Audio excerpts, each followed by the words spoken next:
but at the end of the day, it's like, is this really what I want to do for the rest of my life? Do I want to be dictated, by someone else's schedule and someone else's job? What's going on, everybody? And welcome back to the REI Cashflow Tribe podcast. In this episode, I interviewed Jesse Ray. He shares so much good information. Whether you're brand new or you're already an experienced investor, this episode will give you so much insight on how to get started. And honestly, a lot of key takeaways on just traits that Jesse has that has helped him succeed. And I can so clearly relate that to seeing so many other people succeed. And of course, myself as well. So go ahead and jump in. How you doing, man? Dude, I'm doing fantastic. I'm excited to be here. You're one of my friends, so I'm excited for this. Cool, man. Yeah, I'm excited to have you on for a lot of different reasons. Number one, we had a great conversation at this point, a couple of weeks, maybe a couple months ago. I was on your podcast. So after this one, go check out Jesse's podcast, The Growth House. Number Yes, two, sir. I just listened to an episode of you being a guest on another podcast. And I learned a lot from your story that I didn't even know. So we'll jump into some of those things here. And I think that like your strategy is like something that is perfect for beginners, but also something that can make a really big splash. Like I know that don't quote me on this. You can jump in a second, but I think like 2 properties of yours combined net over $100,000 a year in income. So it's like, Yep. people think like I need like 50 properties that cash flow $100 a month and that will get me good cash flow. So I like your strategy. So I'm just excited to jump in. Yeah, bro, let's do it. I'm excited. Yeah. Whatever you want to ask, I'm game.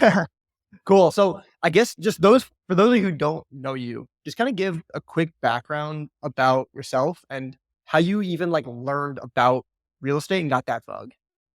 Yeah. I mean, I'll start just with my first job because I think everyone says go get a job and then go to school, I guess go to college and then go get a job, right? But it wasn't that easy for me. So I went to college, got my degree, tried to find a job, couldn't find one. And I was like, why are you guys asking for job experience? You told me to go get a degree. So I went to the one job I knew I could get, same job as a 14-year-old, and that was a Cabana boy. So I'm holding this piece of paper that I graduated college, going back to that same job as a Cabana boy. Not usually a good look. So there was a time when I put my light blue Cabana boy shirt on. I'm like, okay, something in my life needs to change. Luckily, the first book I read ever was Rich Dad, Poor Dad. And so that got my mindset just like straight into, okay, entrepreneurship, stocks, real estate, etc. And so from there, I'm someone that likes to follow a blueprint. So if someone already has done something that's been successful, I'm going to do the same thing. Like, don't try to reinvent the wheel. And that's something I constantly just remind myself. And it's so good for especially beginners. Like, you don't got to come up with something crazy. Just if someone's done it, copy that blueprint. So that's what I did. Robert Kiyosaki, he was in copier sales. I jumped into copier sales, exactly the same thing he did. And then he actually got me kind of more in the mindset of stocks. So I got a stock coach, which I think is really important for people to realize. Get a coach. Whatever you want to do in life, you want to be successful at it, having a coach or mentor. It's either a mentor or mistakes. I lean towards getting a mentor. So I got my mentor and really started my career in sales. And at the same time, also had that bug for real estate. And so that's kind of how the beginning of the journey started. Got it. Okay. Very cool. And just for those who, again, I know when I was 19, I believe, when I like first read Rich Dad Poor Dad, I got a coach right away. Or I would say within like 6 months of starting. But for those who are like, dude, coaches cost money, I don't have money. Like, what do you say to that? Yeah, it goes back to mistakes or mentors. And at the end of the day, it's like, do you want to take 5 years to try to figure out something on your own and probably spend a lot of money with mistakes? Or would you rather follow someone who's proven? Obviously, you got to do your research. If you find the right mentor, that person can expedite your growth to success. Yeah. I don't like to say there's a shortcut, but if there is a shortcut, it's really a coach or a mentor. Yeah, totally. What I've seen too, and I want to hear your perspective on this, but a lot of times with coaches and mentors, and for me, I've actually seen this with like my virtual assistants, like having someone just keep you accountable, I think is like more than half of the battle. If you start with no knowledge on the topic, then I think the mentor coach will come in huge in just sharing. Nothing is a lot of times it's not like some major groundbreaking thing. It's just a few small things that make a huge difference. But for me recently, like before, I've kind of been back and forth with like having a VA, then I had to fire them and all this stuff. But now, like me and my VA had this meeting at 9 a.m. And before I had her, I was kind of not always sitting down and working at 9 a.m. But now I'm like 9 a.m. on the dot every single time. And truthfully, it's because of her. And I know 9 a.m., by the way, sounds late to a lot of people. I wake up earlier, stuff like that. But I want to hear your thoughts on how you think of mentors, because I know you mentioned you had like the first mentor was on the stock side. I've heard you talk about Yeah. cases you've had different mentors for different things. So how do you think about coaches and stuff? Yeah, for me, it's the accountability piece for sure, but it's also you pay attention. That's another thing. For me, I'm investing my money that I worked hard to get into someone that I believe can help me expedite my growth Yeah. and, towards success. So if I'm going to be paying, that's like accountability right there. Like, damn, I'm wasting thousands of dollars if I actually don't follow through on what the person who I'm trying to learn from Yeah. is teaching me. So for me, it's that part of pay attention as well. Yeah. No, I totally get that for sure. So you read our said port ad. You actually got the stock bug, which is usually, I mean, a lot of people get the real estate bug from it, but it's funny you got the stock bug. Yep. And then you went into the sales, kind of like Robert Kiyosaki did. When did the real estate side of things like come into like your head? Yeah, so I had analysis paralysis for like 5 years.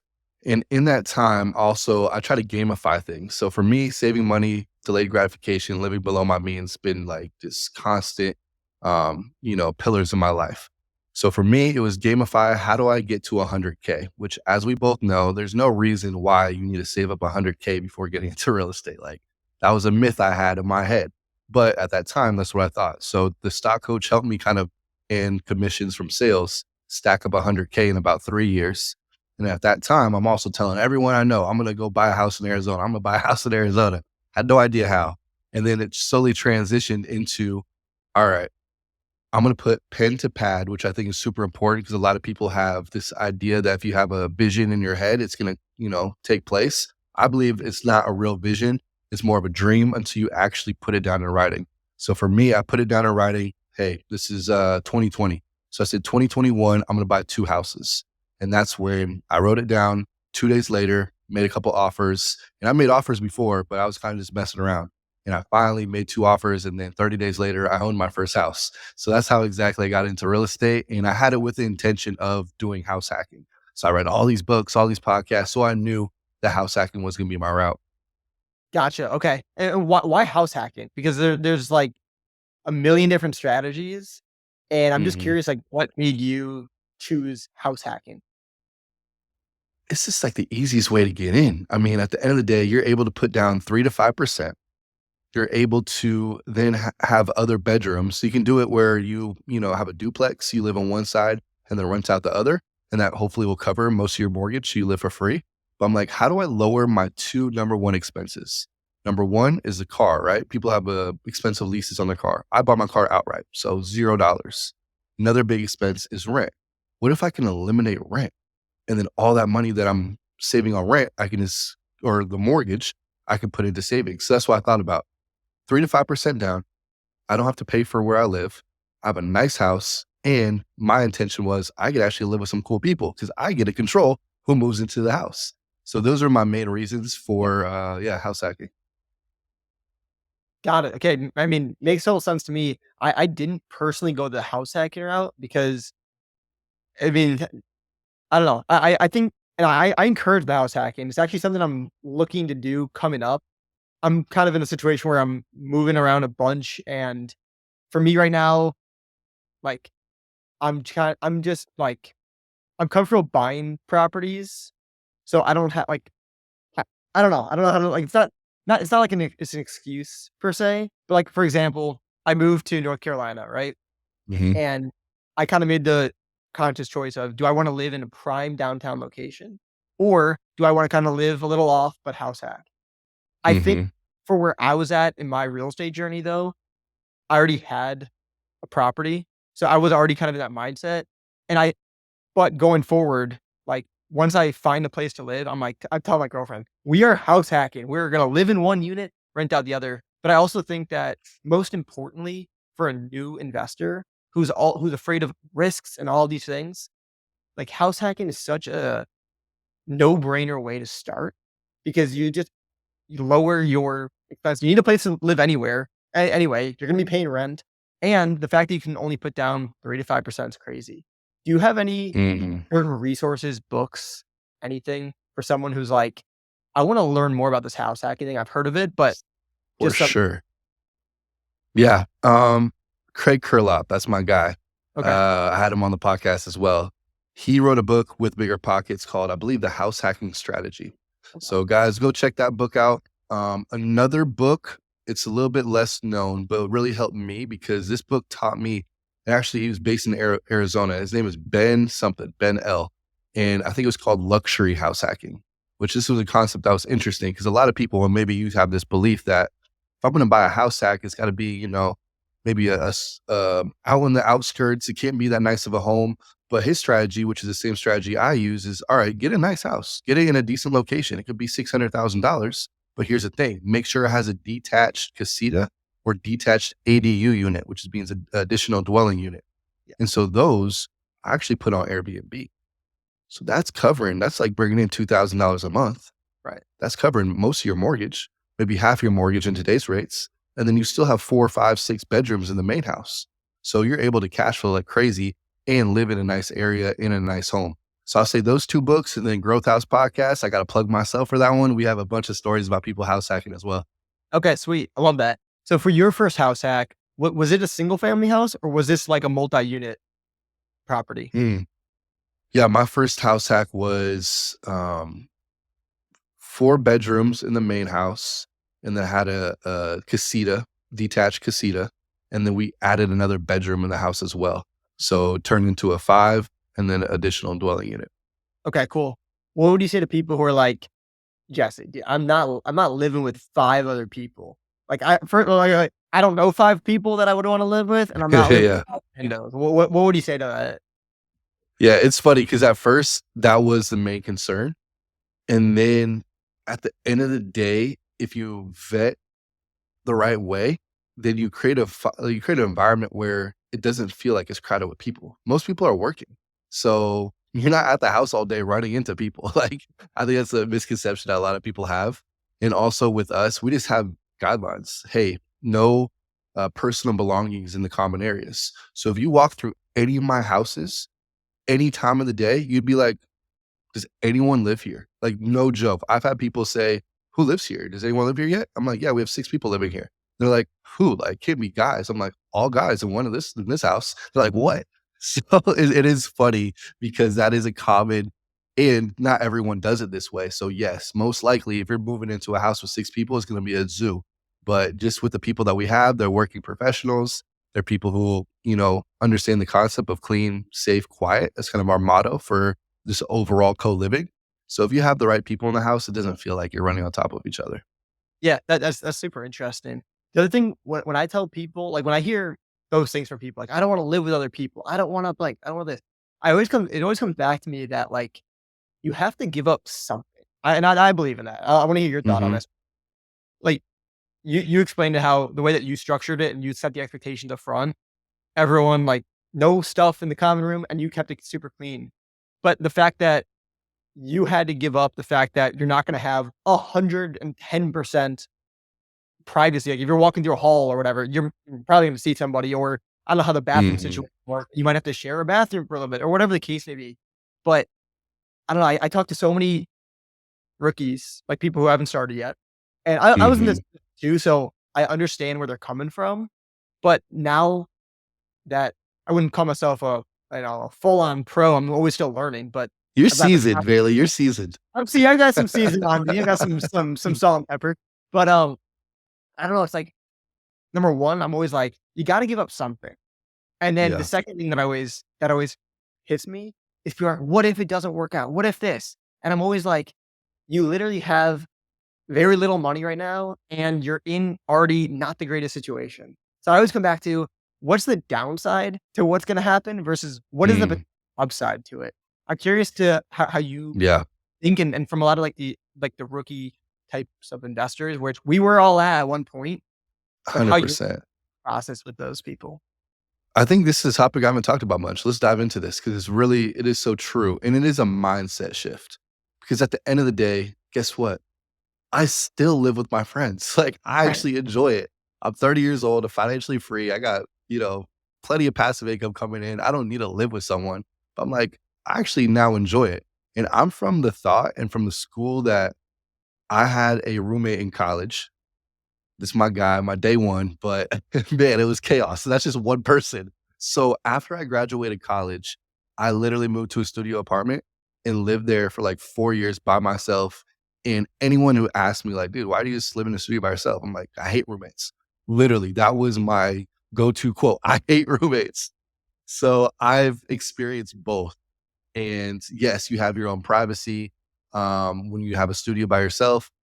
But also, I would not be on a podcast with you. I would not be able to go travel to Europe for 3 months and not really have to worry about finances or cash flow coming in if I didn't freaking buy that house and live with 4 other people for 1 year in that house, 1 year in another house. I spent 2 years, a big sacrifice, living with some cool people that I actually gotta vet and make sure they're cool that I would wanna live with.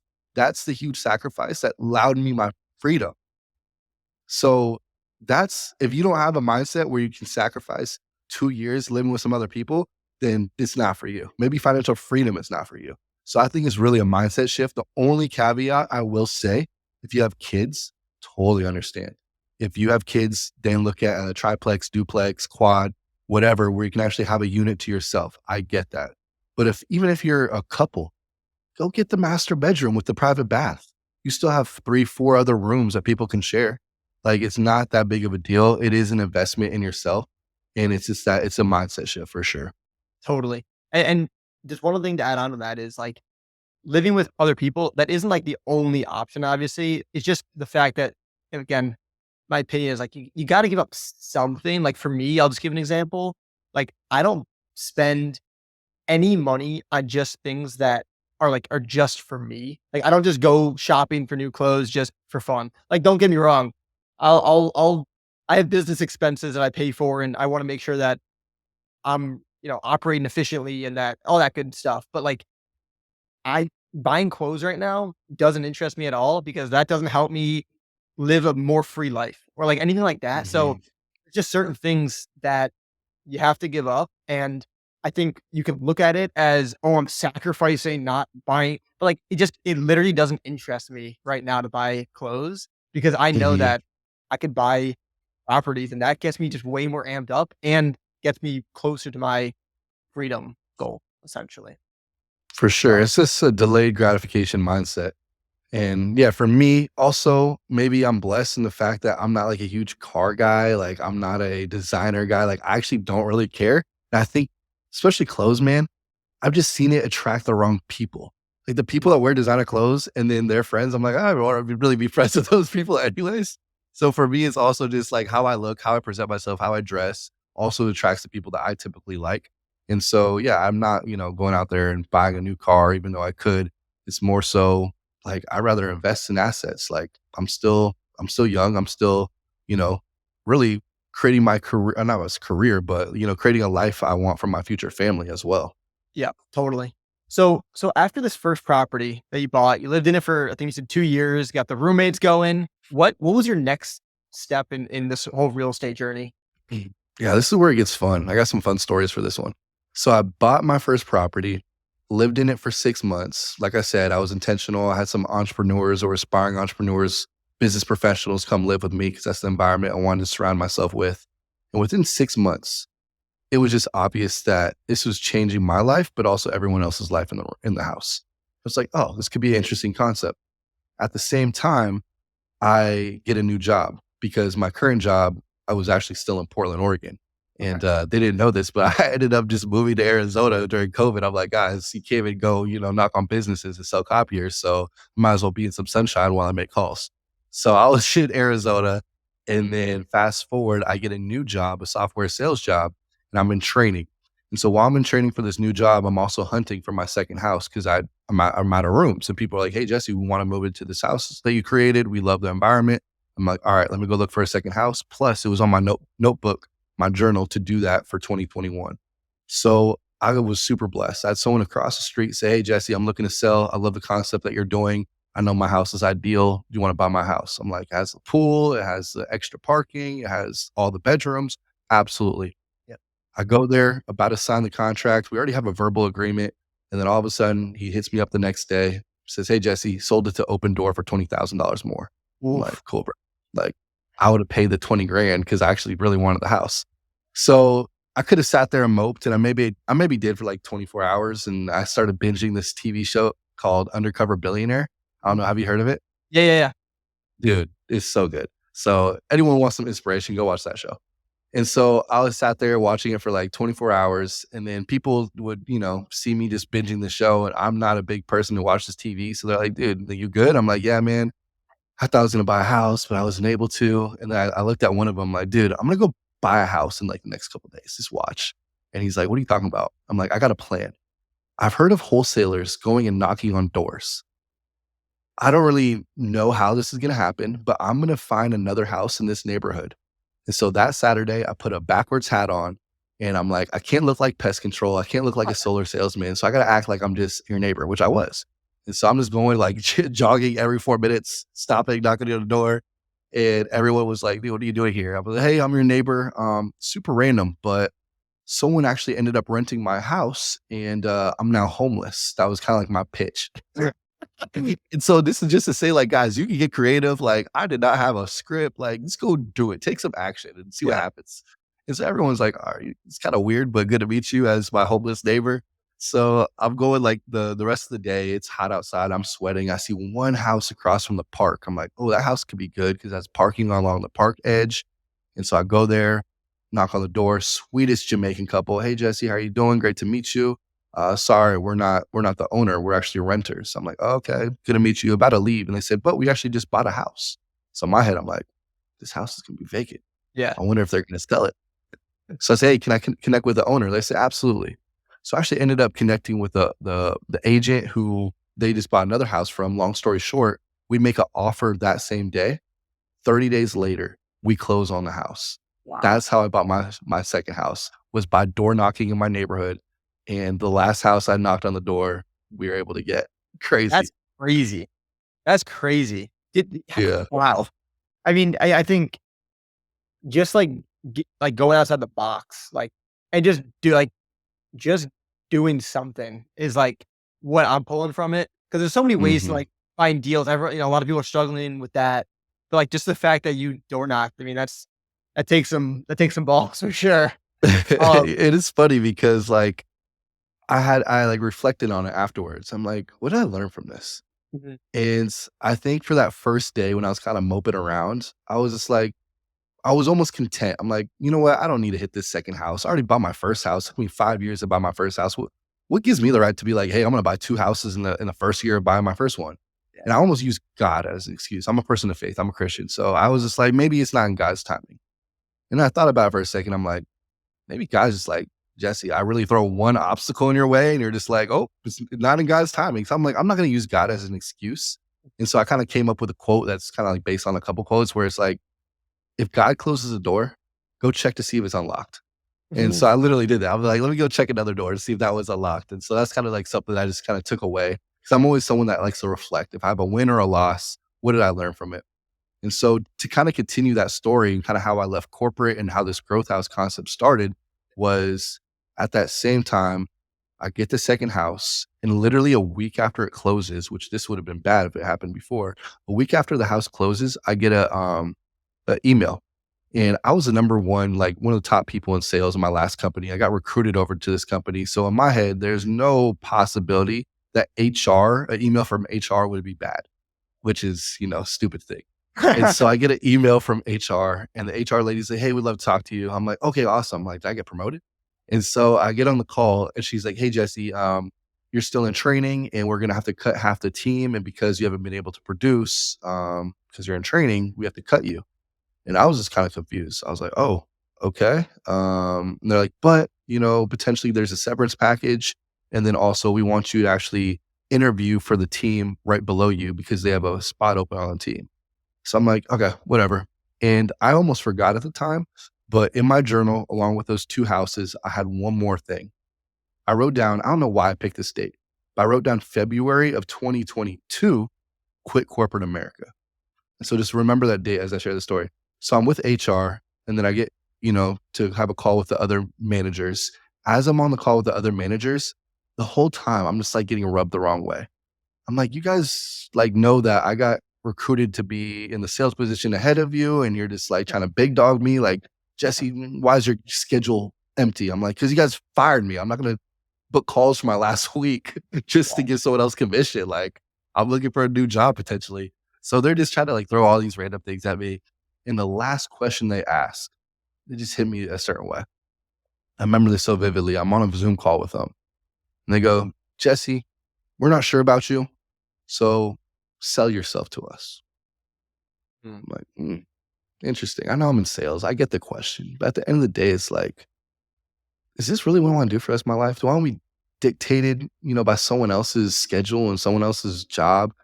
And so I look at them and I say, hey guys, can you remind me what the salary is for this position again? They told me the salary. It's right around 6 figures. And in my head, I'm adding up all the income that I'm going to get from the house hack, the first one, and then the second house. And then when I move out, I'm going to be clearing 6 figures. So I look at them and said, hey, guess what, guys? I'm not going to sell myself to you because you guys can't afford me. And I ended the call right there. That's how I left corporate America. Oh my God, that's wild. Mic drop on that one. Oh my It God. was, yeah, it felt kind of good. What happened? So is he left? Have you reconnected with these guys, or are you guys just waiting? Go. So that's the funny thing. I love the company, actually. Like, it was a great company. Those managers just rubbed me the wrong way. Yeah. So here's the craziest thing. I go back to the HR lady. I'm like, you've been amazing. I appreciate you so much. Tell me about this severance package. So she's like, oh, because I've never heard of a severance package. And Right. so she's like, yeah, Jesse, understand you can stay on for one more month, and that will be your first month. Hopefully you make some money. But then the severance package will allow you to get paid up until February of 2022. Wow. And I'm like, that's the exact time that I said I wanted to quit corporate America. And here's the craziest thing about it is that in the first month of actually being able to produce and be in my territory, I set a record for any rookie on the highest producing month. And I left with a 40K bonus. And I'm Wow. like, peace, corporate. Wait, so wait, that's incredible. So how many months did you have from like time you were fired till the severance package ran out? I think it was December and January. And then, yeah, Okay. the last month was February. So like So I was couple able to months. produce in December. Got it. Okay. And then what did you like? What were you planning to do after that? Like, did you know what you wanted to do? Were you just like, I'm gonna get more real estate, or what kind of happened then? Yeah, I mean, if you guys are watching, you can see the growth house sign in the back. That's kind of when I had this brand and concept start. So I mean, growth. That was kind of like the main focus. All right, how do I be around growth minded people? And at that time, it was a lot of aspiring entrepreneurs. So I was like, let me just niche down, and this could be kind of what our co-living homes are all about. So that was my game plan. It wasn't much more than that. It was essentially co-living, but just niche down. And then from there, I was like, I'll figure it out because I know that this income's gonna be coming in no matter what. That's cool. One thing I want to go back to real quick, because it kind of just reminded me of something in my story where like that boss was like, prove yourself to me. Like, why are you worth, whatever. And going back to like, again, just something popped in my head is when I was in college and I told my family, my friends, my girlfriend that I was going to drop out, it like they were some of them were supportive, and it was, they weren't fully supportive, but I felt kind of like that, like, prove it kind of like Mm, mindset, like you're kind of crazy for doing it.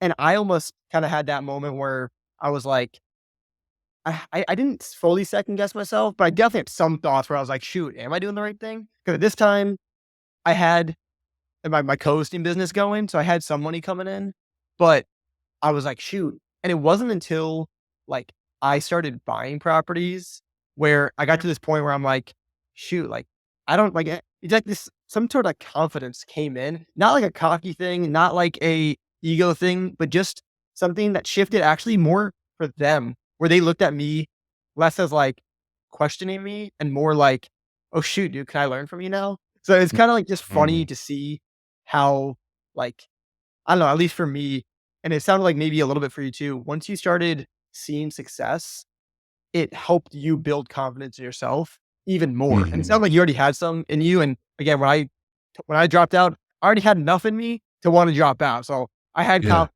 at that point. But there's just something about, like, I don't know, for me, it was like the magic of having my own real estate and just like seeing the proof in my own pudding that I don't need any of these people to, I don't need any of their validation. That kind of said it for Mhm. me. And that kind of reminded me of when you were like, yeah, dude, I don't need this 100 grand. I already have this 100 grand over here and I can build something else that will replace that and then some. So, Exactly. Yeah, a lot of things we could touch on there. I mean, who you're surrounding yourself with too. If you have like 20 people or even 5 people that you spend the most time with and they're all being negative and saying it's not gonna work, yeah. best believe it's probably not gonna work because you're gonna have that brainwashed in your head that it's not gonna work.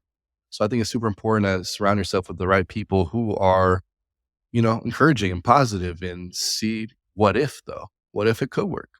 And also, I think it also touches on 2 different types of people. For me, I was someone that wanted some security. You know what I mean? Like, I couldn't just have $1,000 come in and be like, "I'm out. I gotta figure this out, back against the wall, burn the boats." Like, yeah, a lot of people say that's the route to go. For me, I'm just a little bit more conservative and risk averse. So I wanted to have, close to my base salary. Like, I was making more. I was making up to, 175 to 200 with, commissions included, but I knew I could live off of 42. I could live, way below my means, and I still live very frugally. So I knew that no matter what, I'm safe if I bring in 100K, net per year through these homes.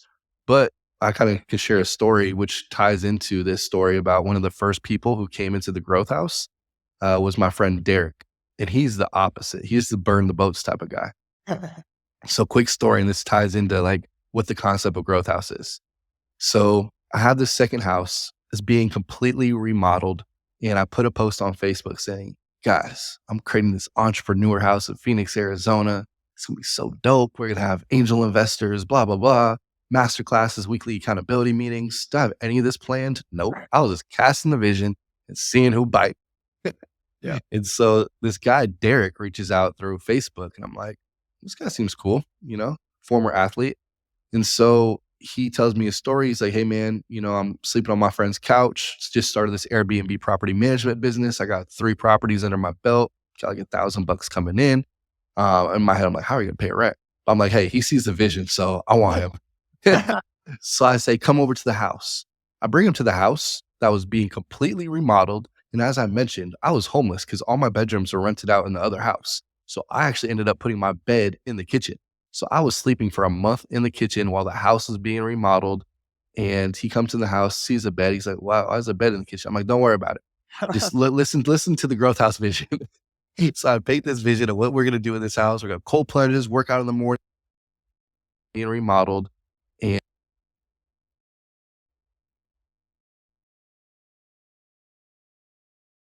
I mean, kind of crazy, puts his hands on his hips and he goes, "I'm in."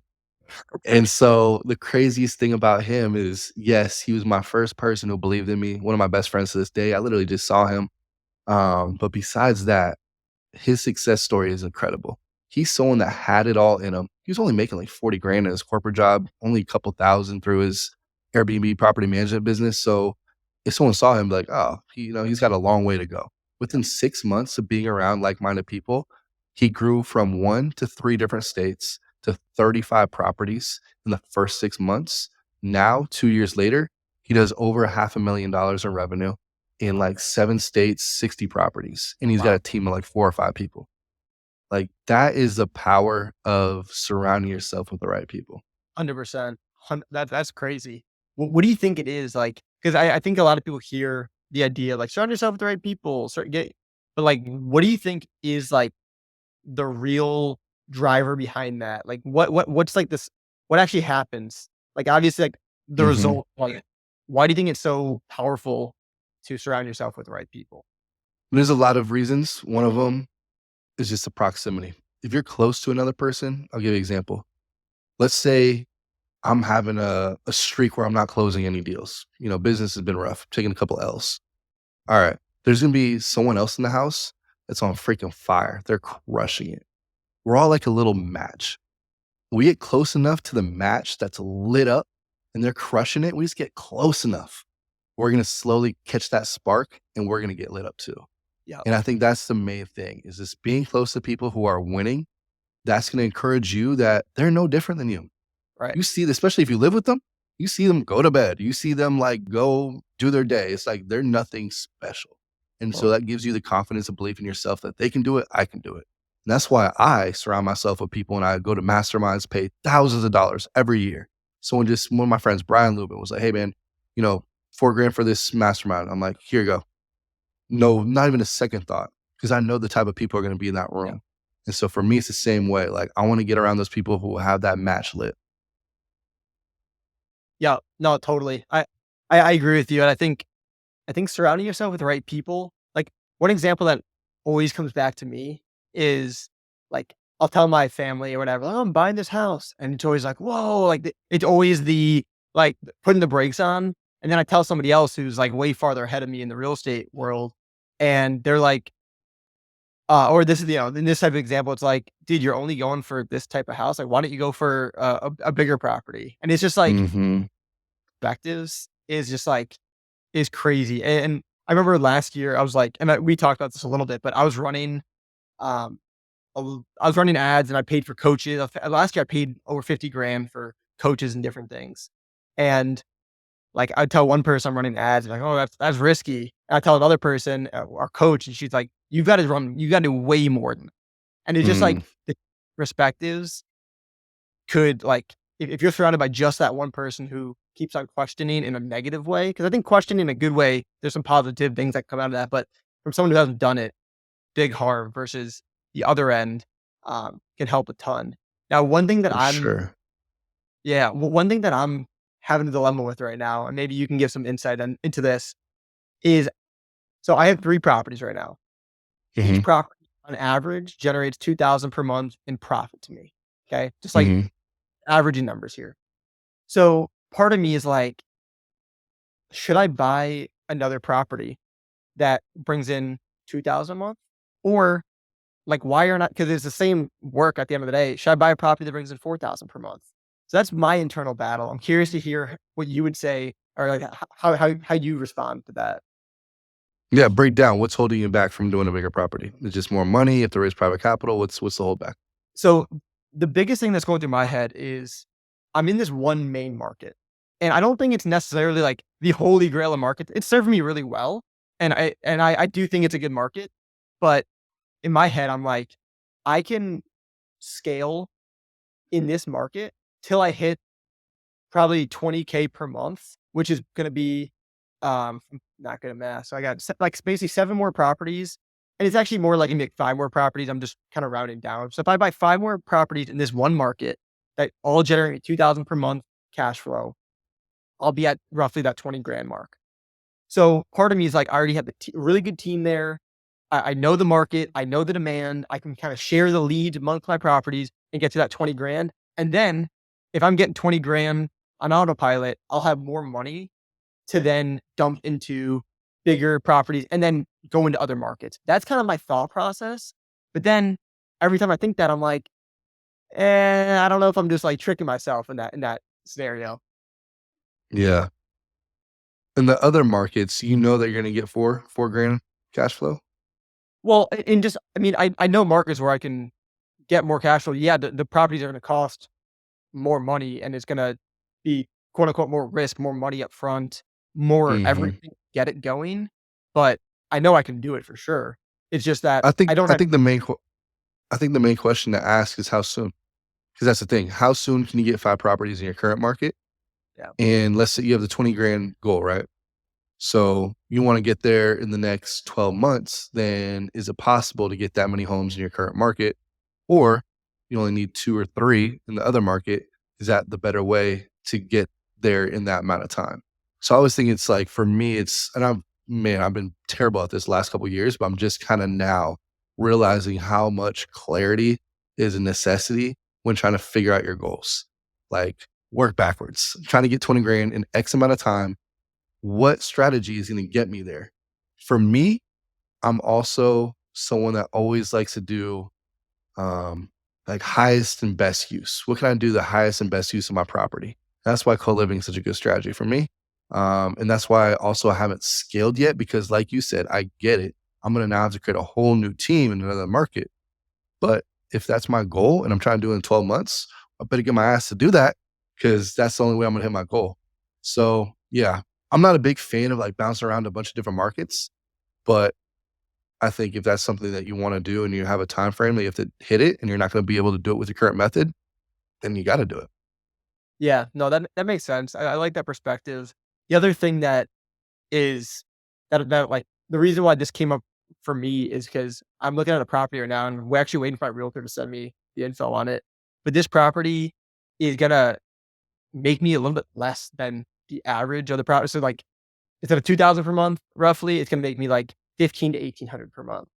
And Hmm. but the big side of this is that I'm gonna use the burst if everything plans out, I'll use the burst strategy. I'll have no money in the deal. So then I don't know. I guess going back to what you said though, it's like how fast can I hit that goal, and would that fit with inside the goal? And I think the answer is yes. Honestly, I think that Hmm. I know that I can with the amount of with putting in the right amount of work to find the right deals. I know it's just a matter of my effort to find those deals. So I think that 20 grand a month. If you asked me that like 2 years ago, that would have been like freaking unbelievable. It becomes smaller and smaller as you get more and more, if that makes sense. But Hmm. I think that's a good perspective. How do you like? And I appreciate that, by the way. How do you kind of create goals for yourself? Yeah, for me, it's what's my main thing? What's my one thing? And this is something, like I said, this year, and my coach last year was like, Jesse, knock it off. Stop Yeah. pivoting. Cause I was like, oh, do Growth House here. And then I got, Hollywood hit me up about doing a TV show on Growth House. I'm like, oh, what's this? And I went down that rabbit hole and I was like, oh, they're trying to turn it into Jersey Shore for entrepreneurs. I'm like, no, I'm good. So I have all these, and that's the thing. Once you do have something where people see, you're gonna have all these opportunities thrown at you. And I'll just be transparent. Last year was a year that I was very stagnant because I had so much thrown at me. I didn't know how to handle it that I ended up doing nothing. Yeah. And so for me, it's like, all right, what's my one thing? What's my main focus? So even right now, if someone's like showing me all these deals, I'm like, hey guys, I'm actually not buying at this moment. My main focus is growing our community. We have a community of people who are basically in the position that I was in, 6 figures working in corporate America. They have 1 or 2 houses already. They're looking to scale to get out. And they know $300 per month on a rental is not going to get them there. So how do they do that? And I have, tons of mentors and coaches that I bring in, have these masterminds that we hold twice a year. I say all that to say is that now I know my metrics for my community. For me, it's getting on social media. It's me guesting on podcasts. So I have certain numbers that I need to hit every single week. This is how many reels I have to post. This is how many podcasts I have to guest on. And so that's how I set my goals now. Yeah, no, that makes total sense. I'm with you too. I kind of bounced around a little bit and before, and I still do that today. Because the other thing, and this is, I think a lot of people go through this too. So I'm asking, like, how do you think about your end goal? Because for me, like originally, everyone's goal is like 10 grand a month, not have to have a job. That's the end goal. Then once you do it, you're like, this is great, but not nearly enough. And then you just keep on Yeah, pushing I feel that. lower. Yeah. And then you get to a point where you're like, shoot, I didn't even think about these goals before. Now I'm here. And now thinking about it, I don't really think any number is going to actually make me happy, which I don't think any certain dollar amount or property count or anything like that is going to is going Hmm. to fulfill me. So that's my other internal struggle is like, what is my angle? I have no idea, which is, Hmm. I don't know, kind of probably a problem, but I'm curious if you want to share your angle or how you think about Yeah. creating an angle like that, or if that even makes sense, if there even is such thing as an angle. Yeah. That's a great question. I think I have a mission and a purpose with what I'm building. I want to help 100 people get financially free in the next 12 months. And in the next 5 years, I want to help 1 million people. And obviously, it's not going to be direct or in my community, but just through podcasts, me sharing, my story, etc. I want to directly be able to impact someone like that to become financially free. But a couple things that you touched on, yeah, even 10 grand a month, guys, once you get there, yes, you now have the freedom to do a lot of things, especially if you don't live in a super expensive city, but it's not that much money. Like, I think we might have talked about it. I would say 300 is the new 100K with inflation, especially with rates. Like, it's hard to go buy a property if you're only making $100,000. Yeah. Um, so I hit that. I hit that last year. I was like, dang, this is like my goal. I thought financial freedom was the end. But my friend Brian said on a podcast recently with Brandon Turner, he was like, financial freedom is the start of the journey. Yeah. And I really love that because that put my mind in a different perspective where I'm like, yeah, at 28, when I hit that, it's not the end of my journey. Now it's fun. Now I get to play to win, not play not to lose. So to go back and tie it in with your end goal question, the mission and purpose is there. But yeah, I don't have a unit count, which I'm not a fan of unit count because, like I said, I'm more highest and best use. I'd rather have 5 properties that bring me in a crazy amount of money than 1,500 just so I can flex on Instagram with that little door emoji. Like, you probably feel the same way. Yeah, 100%. I hate the freaking unit count thing. It's funny, Yeah. none of that. My VA was asking me before. I kept on saying the word triplex to her, and she's like, "What?" She didn't know what a triplex was, so I explained it to her, and she asked me. She goes, "So when people say how many properties they have, do they if is a triplex technically one property or is it technically 3 properties?"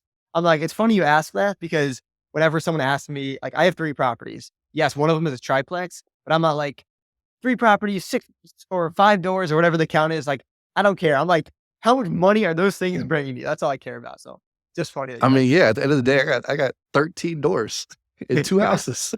Yeah. So are we counting windows and Yeah, bathrooms exactly. and Yeah, and bedrooms? closets too. Yeah, exactly. That's funny though.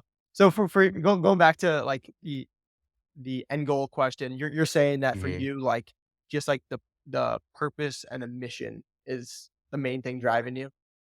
Like that correct? Yeah, 100% right now. I mean, we have, I guess, an end goal, I guess. Ah, man, that's a great question, and that's probably something that I wanna get more clarity on. I think the end goal will be a goal that will then have another end goal. Right, Like you right. said, there's never gonna be an end goal where I'm like, I'm completely content and satisfied. Yeah. Like, I think Ed Milet says it's blissful dissatisfaction. And I love that because at the end of the day, as someone who's ambitious, there's never gonna be a time where we don't want to strive to get better, become a better version of ourselves, whether that's in business, whether that's in personal, fitness, whatever it is. And so I'm always gonna be someone, and I think everyone should have this, they're trying to chase some goal. Yeah. Like there's gotta be something in your life to fulfill you and give you purpose. For the growth house, like the actual living in the homes, I really wanna have 2 or 3 of these in each major entrepreneurial city, usually probably next to one of the major universities, because I want this to be the breeding ground, the fostering of those next up and coming startups, up and coming people who are getting into real estate. And so we have 3 of these now in Arizona. And Cool. then next year, I kind of want a flagship one. So I want like a multi-million dollar property. And I'll probably live in it too, because might as well. That'll be my next house hack, a multi-million dollar house hack. I'll keep you updated on that one. Cool. And then from there, kind of build a team and expand. And I'm talking to a couple different people to kind of understand the approach. How do we scale this? Because that's another thing for me was how do I scale this business model? Yeah. Totally. Yeah, I think something I like about you is it seems like you're always leveling up in different parts of your life too. It's not just like a lot of things are I think at the end of the day, like money drives a lot of things. In America, you can't doubt that. But something Hmm. like I know you're super big into like relationships. I like the vision that you're heading in. So yeah, I think it's just cool. Do you have different like coaches for different aspects of your life? That's just a curious question. Yeah, yeah, I do. I'm multiple coaches. One of my main coaches, Ken Wilkins, shout out Ken.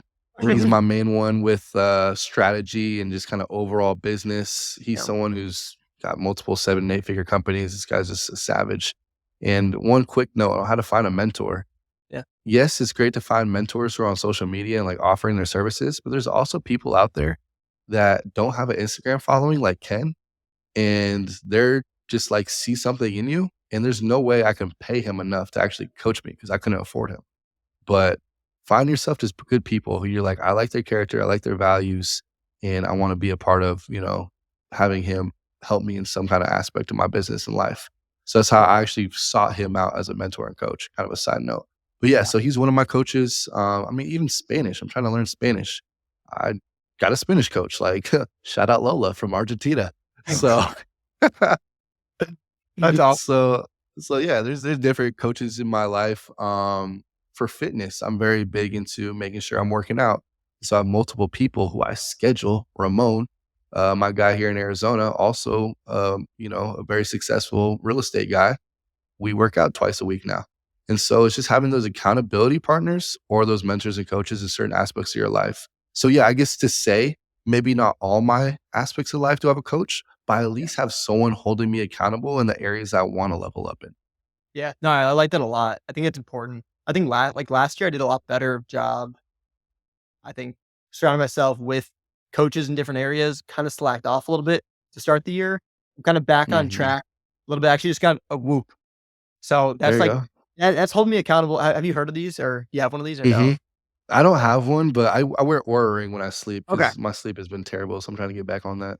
Yeah. It's definitely like holding me like I think it's like a easy first step of like fitness accountability. I've kind of been on and off, slacking a little bit. I feel like a lot of people are kind of in the same boat there. But I like that Mhm. idea of just different coaches, different parts of life. So that's cool. And then how about on the travel side? I know you mentioned in the beginning you're going to Europe for a couple months, couple weeks. Yeah, man. Yeah, man. This is gonna be my first time. Like I've traveled a lot, but I haven't hopped around. And when I have hopped around, I've been terrible at trying to like balance. I don't even work that much, but like when I am working, like I just can't work and travel about while bouncing around. So this is gonna be kind of an interesting experience. Usually when I go travel, I travel for a month. Like I was just in Colombia for a month. I was in Puerto Rico for a month. But this trip to Europe is gonna be 3 months Wow. with my friend Brian Lubin, who I met in Colombia, which that's actually kind of a fun story. I don't know. Do you want to go into this story real quick? Yeah. Let's Okay, I okay, okay. part of it before. It was really interesting, honestly. Okay. So people are like, how do you meet so many like amazing people, get guests on podcasts? And it's really just saying yes and putting yourself out there. So, Brian, in the beginning of last year, 2023, I found a podcast called Action Academy. Shout him out. Great podcast. Listen to almost every day.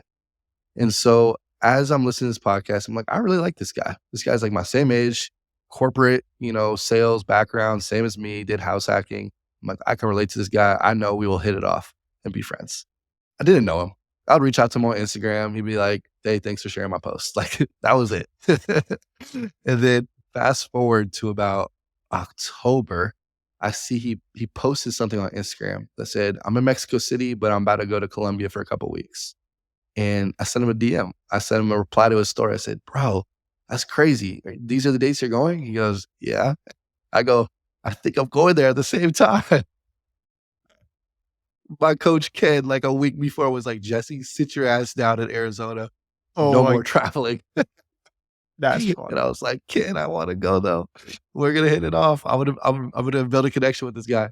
And so I just said, "All right, where are you staying?" He goes, "I'm staying this spot." I'm like, "I think I'm headed down there." He goes, "Perfect. Meet me down here." I'm like, "Don't tell me twice." So I go down there. He like gives me a call before. He's like, "We actually don't even know each other." I'm like, "Yeah, bro, but trust me, we're gonna have fun."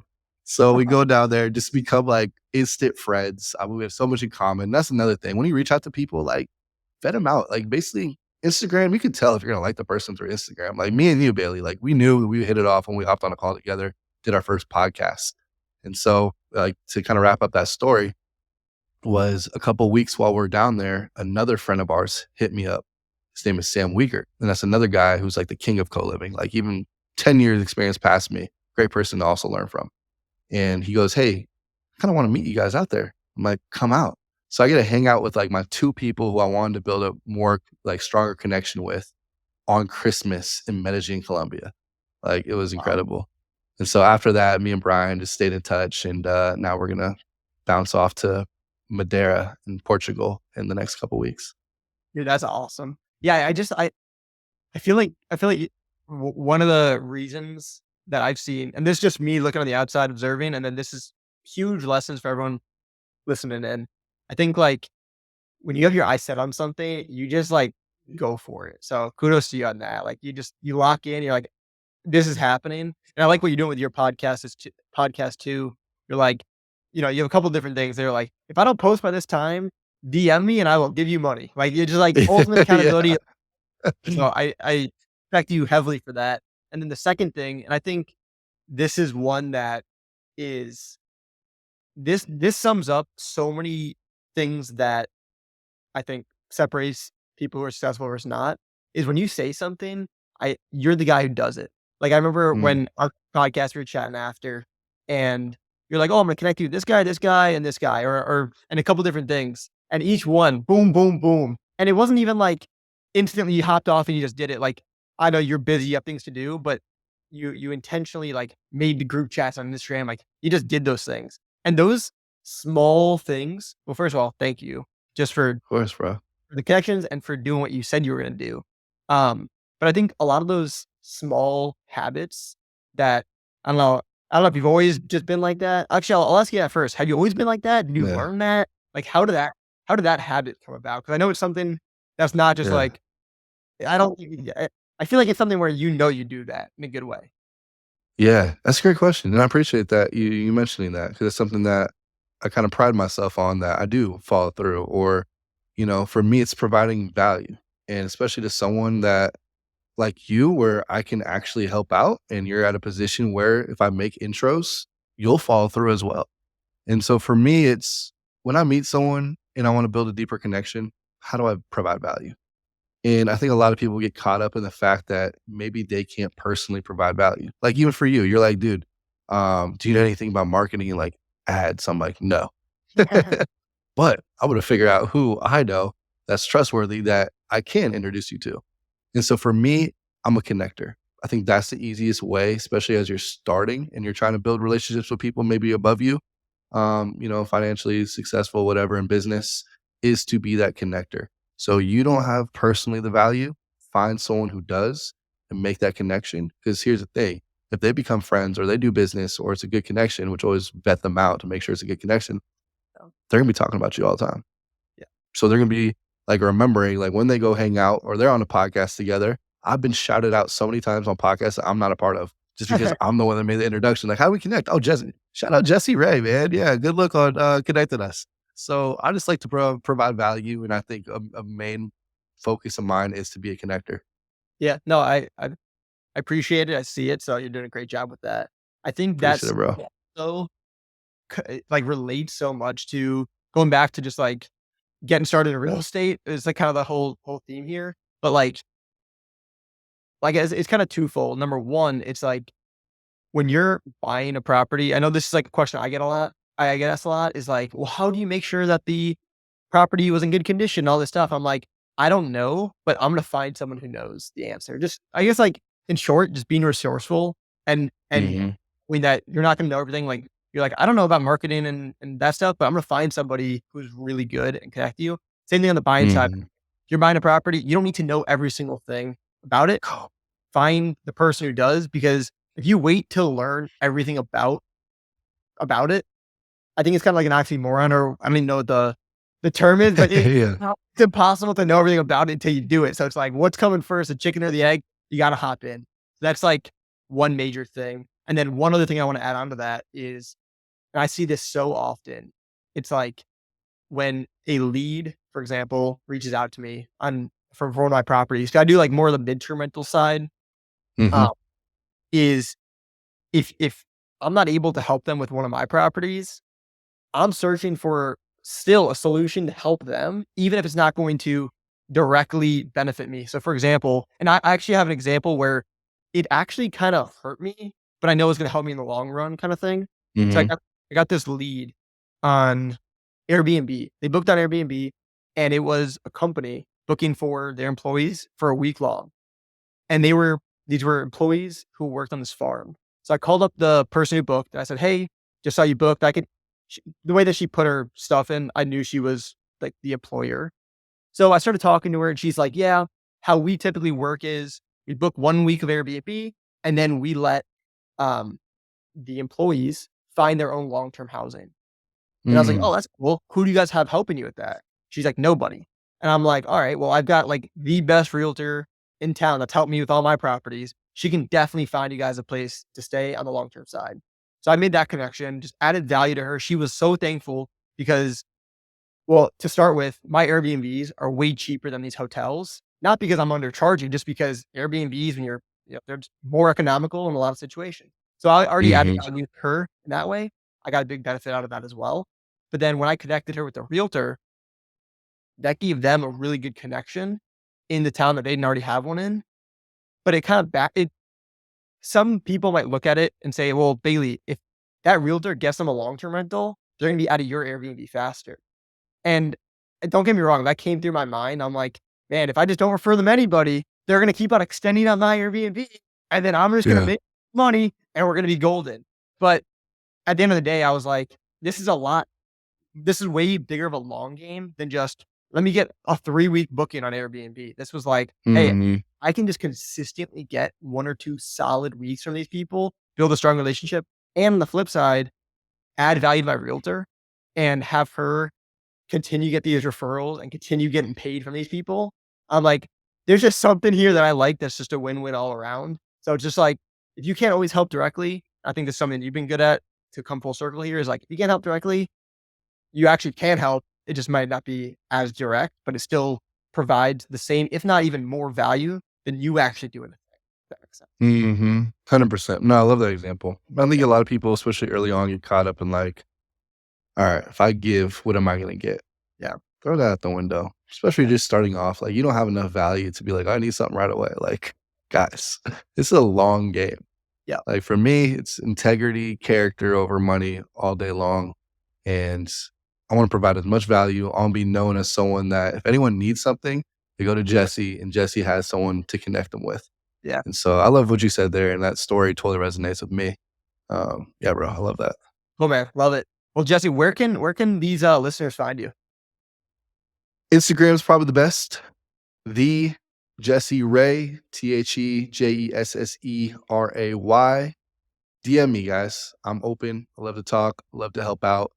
And the podcast, if you want to provide me some value, the podcast, we just launched it. Actually, it's been like 6 months. It's kind of blowing up. The downloads have like doubled over the course of the last couple of weeks. Great. And we share everything from, people who got started, people successful like Bailey who come in here and just start crushing it in real estate to my personal journey. Do some solo podcasts on there talking about the art of connecting. I go into detail. How do I connect with people? And then also talk about just the journey of going from zero to eventually a $10 million business with Growth House. So it's a lot of fun stuff on the podcast. Podcast is Growth House, Jesse Ray. I'm sure it'll pop up. Yep. Love it. Well, Jesse, appreciate you coming on, man. I listen to your podcast. I've been noticing the solo episodes. I think, what are you doing those like twice a week or 3 times a week now? I see you sprinkle. Uh, yeah. So I'm doing Monday and Wednesday guest, and then Friday is a solo day. Got it. Okay. Cool. And if you guys want to make some money, which I haven't had to pay anyone out yet, but because I'm accountable to myself, but kind of a fun accountability thing is that if I don't post Monday, Wednesday, or Friday by 3 p.m. PST time, and you DM me, I will give you $150. First person to do it, not continuous. First person that does it, $150. Also, we posted on Instagram. If you do a review, I'll send you $1 or a feet pic. So either one. Dang, dude, which one do I choose? That's hard. Whatever gets us a review, bro. That's funny. Well, Five cool, five man. stars for Bailey. I really appreciate you coming on, just like sharing your story, um, and a lot of things too, just about like your story and what we talked about. You know, real estate at the end of the day is not. I don't think it's really as there's like a lot of complex moving pieces of it, but I think a lot of what we talked about, especially on the back half of the podcast, is like the most beneficial that not a lot of people really talk about. It's not like directly like how much money does it cost to renovate a property? You can look that stuff up, like whatever. Mhm. But yeah, I appreciate you just sharing kind of how you think about things. I think that's a really cool perspective. How you set goals, how you connect with people, add value. I think those are things that make the biggest growth. So Jesse, thanks again for coming on, guys. Go listen to Jesse's podcast and make sure you leave him a review as well. Appreciate you, Bailey.